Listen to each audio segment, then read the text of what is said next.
जय हिंद दोस्तों, मैं हूं अनूप और आप सब लोग देख रहे हैं ग्लोबल कॉन्फ्लिक्ट। तो दोस्तों, मैं आप लोगों को कई सारे वीडियो में 2021 में डीआरडीओ और दूसरे ऑर्गेनाइजेशनों की तरफ से जिन हथियारों का परीक्षण किया जा सकता है उसके बारे में बता चुका हूं। पर क्या आप लोगों को पता है कि बीते कुछ सालों में जिन हथियारों को भारत में निर्माण किया जा रहा है या भारत द्वारा खरीदा जा रहा है उनमें से कौन कौन सा हथियार इस साल भारत को मिल सकता है। तो आज के इस वीडियो में मैं आप लोगों को ऐसे 5 प्रमुख हथियारों के बारे में बताऊंगा जो संभावित 2021 के अंत तक इंडियन आर्म फोर्सेस में ऑपरेशनली शामिल हो जाए। पर दोस्तों, ऐसे हथियारों का लिस्ट तो काफी लंबा है, लेकिन इस वीडियो में सिर्फ 5 ही प्रमुख हथियारों के बारे में बताया जाएगा जो आर्म फोर्सेस को काफी मजबूत बनाएगा। तो डिटेल में जानने के लिए वीडियो के आखिर तक बने रहिए और चैनल को सब्सक्राइब और वीडियो को लाइक जरूर कीजिए। तो दोस्तों, पिछले साल महामारी के कारण बहुत सारे प्रमुख हथियारों को इंडियन आर्म फोर्सेस में शामिल किया जाना था, लेकिन संभावित वो हो नहीं पाया। जबकि पिछले साल चाइना के साथ झड़प के दरमियान कई सारे प्रमुख हथियारों को लेके इमरजेंसी बेसिस पे ऑर्डर भी प्लेस किया गया, जिन हथियारों को भारत द्वारा रशिया, फ्रांस, इजराइल और अमेरिका जैसे देशों से खरीदा जा रहा है। पर ऐसे महत्वपूर्ण हथियारों में कुछ प्रमुख हथियार इस साल इंडियन आर्म फोर्सेस में शामिल होगा। और दोस्तों, ऐसे ही प्रमुख हथियार में सबसे पहले नाम आता है MS-60R रोमियो हेलीकॉप्टर का। पिछले साल फरवरी महीने में प्रेसिडेंट डोनाल्ड ट्रंप के भारत दौरे के दरमियान इंडिया और अमेरिका के बीच में महत्वपूर्ण डिफेंस डीलों के ऊपर हस्ताक्षर हुआ, जिसमें सबसे महत्वपूर्ण डील था इंडियन नेवी के लिए खरीदे जाने वाले 24 MS-60R Romeo anti submarine warfare helicopter. और दोस्तों, इस डील का लागत करीबन $2.6 बिलियन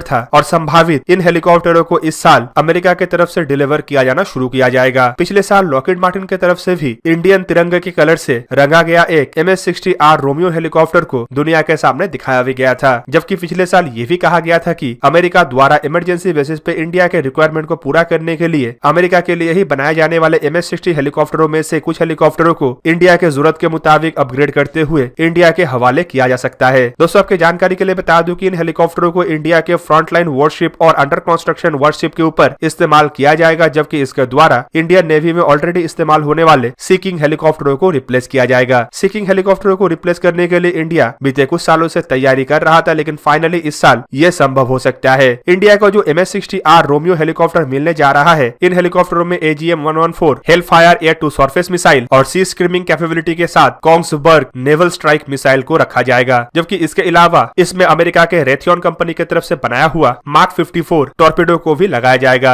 इंडिया के इन हेलीकॉप्टरों को इंडिया स्पेसिफिक मॉडर्नाइजेशन के तहत अमेरिका द्वारा कुछ अन्य हथियारों के साथ भी लैस किया जाएगा, ताकि ये हेलीकॉप्टर खाली एंटी सबमरीन नहीं बल्कि एंटी सरफेस मिशनों के लिए भी इस्तेमाल किया जा सके। दोस्तों, दूसरे नंबर पे जो हथियार के नाम आता है वो है प्रोजेक्ट 15B डिस्ट्रॉयर, जिसे हम विशाखापट्टनम क्लास के डिस्ट्रॉयर के नाम से भी जानते हैं। दोस्तों, कोलकाता क्लास के डिस्ट्रॉयर से प्रेरित होकर ही इन डिस्ट्रॉयरों का निर्माण किया जा रहा है और ये फिलहाल इंडियन नेवी के सबसे भारी भरकम और सबसे आधुनिक डिस्ट्रॉयर है। ऐसा टोटल 4 जहाजों का निर्माण महाराष्ट्र स्थित मजेगांव डॉकयार्ड लिमिटेड में किया जा रहा है, जिनमें से सबसे पहला जहाज मतलब INS विशाखापट्टनम फिलहाल सी ट्रायल से गुजर रहा है और माना जा रहा है कि इस साल के अंदर ही इस जहाज को इंडियन नेवी में कमीशन कर लिया जाएगा। दोस्तों, ये पहले जहाज को अप्रैल 2015 में तब के डिफेंस मिनिस्टर निर्मला सीतारमण जी की तरफ से लॉन्च किया गया था, जबकि इसके अलावा जो बाकी 2 जहाज मतलब INS मोरमुगांव को सितंबर 2016 और INS इंपाल को अप्रैल 2019 में लॉन्च किया गया और आशा किया जा रहा है कि 2022 में INS मोरमुगांव और 2023 में INS इंपाल को भी इंडियन नेवी में कमीशन कर लिया जाए। जबकि इस क्लास के चौथा और आखिरी जहाज मतलब INS पोरबंदर फिलहाल अंडर कंस्ट्रक्शन है और आशा ये भी किया जा रहा है कि इसे भी 2024 तक इंडियन नेवी में कमीशन कर लिया जाएगा। और दोस्तों, ये जो विशाखापट्टनम क्लास डिस्ट्रॉयर है इसे इंडियन नेवी के लिए ब्रह्मोस और अन्य मिसाइलों से लैस किया जाएगा ताकि ये एक ताकतवर जहाज बन सके। दोस्तों, तीसरे नंबर पे जो हथियार है वो है INS अरिहंत मतलब इंडिया के दूसरा nuclear power ballistic missile submarine. INS Arihant class का यह दूसरा जहाज है और आशा किया जा रहा है कि साल के शुरुआती कुछ महीनों के अंदर ही इसे इंडियन नेवी में कमीशन कर लिया जाए। INS अरिहंत को नवंबर 2017 में लॉन्च किया गया था और संभावित पिछले साल ही इसका सी ट्रायल लगभग खत्म हो चुका है। दोस्तों, आपके जानकारी के लिए बता दूं कि इस महामारी के कारण INS अरिहंत के कमीशन में थोड़ा सा डिले हुआ है, पर आशा किया जा रहा है कि अब और डिले नहीं होगा। INS अरिहंत को INS अरिहंत के तरह ही बनाया गया है और इसमें INS अरिहंत के जैसे ही 4 मिसाइल लॉन्चिंग ट्यूब है, जिनके द्वारा either 12 K-15 Sagarika submarine launch ballistic मिसाइलों को दागा जा सकता है या फिर 4 K-4 मिसाइलों को दागा जा सकता है। दोस्तों, ये जो K-15 सागरिका मिसाइल है इसका रेंज करीबन 750 किलोमीटर है, जबकि K-4 मिसाइलों का रेंज करीबन 3500 किलोमीटर है। INS अरिहंत और INS अरिहंत से अलग अरिहंत क्लास के 2 अन्य और सबमरीनों के ऊपर काम किया जा रहा है जो इससे आकार में बड़ा और वजन में भारी होगा, जिसका नामकरण S4 और S4 स्टार किया गया है। और दोस्तों, ये S4 और S4 स्टार में 4 के जगह में 8 मिसाइल ट्यूब होगा, जिसके मदद से ये 12 की जगह में 24 K-15 सागरिका और 4 की जगह में 8 K-4 मिसाइलों को कैरी कर सकेगा। दोस्तों इस लिस्ट में चौथे नंबर पे नाम है इंडिया के indigenous build light combat helicopter का। पिछले साल ही इन हेलीकॉप्टरों को लेके हमें काफी महत्वपूर्ण जानकारी मिलना संभव हो पाया। आप सब लोग पिछले साल ही सुन चुके होंगे कि इन हेलीकॉप्टरों में से 2 हेलीकॉप्टर को इंडियन एयरफोर्स के हवाले किया गया, जिसे इंडियन एयरफोर्स द्वारा लद्दाख में इस्तेमाल किया जा रहा है। हेलीकॉप्टरों का पिछले साल ट्रायल को भी खत्म किया गया और एक्सपेक्ट किया जा रहा है कि इस साल इंडियन एयरफोर्स और आर्मी के इस्तेमाल के लिए हिंदुस्तान एरोनॉटिक्स लिमिटेड को इन हेलीकॉप्टरों का ऑर्डर प्लेस किया जाए। पर दोस्तों खाली ऑर्डर प्लेस नहीं, बल्कि हिंदुस्तान एरोनॉटिक्स लिमिटेड की तरफ से यह भी कहा गया है कि अगर साल के शुरुआती समय में ऑर्डर प्लेस किया जाता है तो अंत तक इंडियन एयरफोर्स और आर्मी के इस्तेमाल के लिए हेलीकॉप्टरों का डिलीवरी भी संभव हो पाएगा। हिंदुस्तान एरोनॉटिक्स लिमिटेड के चेयरमैन डॉक्टर आर माधवन की तरफ से पिछले साल जुलाई महीने में एक इंटरव्यू देते हुए कहा गया था कि हिंदुस्तान एरोनॉटिक्स लिमिटेड की तरफ से ऑलरेडी इन हेलीकॉप्टरों का प्रोडक्शन शुरू कर दिया गया है और ऑर्डर मिलने से पहले करीबन 5 हेलीकॉप्टरों को लेकर हिंदुस्तान एरोनॉटिक्स लिमिटेड की तरफ से काम किया जा रहा है। उनका यह भी कहना था कि ये काम हिंदुस्तान एरोनॉटिक्स लिमिटेड के फंडिंग से ही किया जा रहा है ताकि ऑर्डर मिलने के तुरंत बाद ही हेलीकॉप्टरों का डिलीवरी किया जाना संभव हो पाए। उनकी तरफ से यह भी कहा गया है कि 9 ऐसे और हेलीकॉप्टर है जिसका एयरफ्रेम के ऊपर काम किया जा रहा है और ऑर्डर मिलने के तुरंत बाद ही हेलीकॉप्टरों को असेंबल कर लिया जाएगा। उन्होंने अपने बयान में यह भी बताया थे कि हिंदुस्तान एरोनॉटिक्स लिमिटेड को लाइट कॉम्बैट हेलीकॉप्टर के ऑर्डर मिलने के 6 महीने के अंदर ही उनके द्वारा हेलीकॉप्टरों का डिलीवरी करना संभव है। दोस्तों आपके जानकारी के लिए बता दूं कि इंडिया की तरफ से 162 ऐसे हेलीकॉप्टर खरीदने के लिए इरादा किया जा रहा है, जिनमें से 65 हेलीकॉप्टर इंडियन एयरफोर्स को दिया जाएगा, जबकि बाकी के बचे 97 हेलीकॉप्टर इंडियन आर्मी के हवाले किया जाएगा। और दोस्तों इस लिस्ट में सबसे आखिरी में मतलब 5वां नंबर में है सबसे एक्सपेक्टेड हथियार मतलब S-400, जिसे लेके पिछले साल ही कई सारे खबर आ चुका था। दोस्तों ये जो S-400 है माना जा रहा है कि इसका डिलीवरी सितंबर या अक्टूबर महीने में रशिया की तरफ से किया जा सकता है, जबकि हथियारों के मिलने के तुरंत बाद ही इंडिया की तरफ से इसे ऑपरेशनल करने का भी इरादा रखा जा रहा है। S-400 को लेके इंडिया और रशिया के बीच में अक्टूबर 2018 में $5.4 बिलियन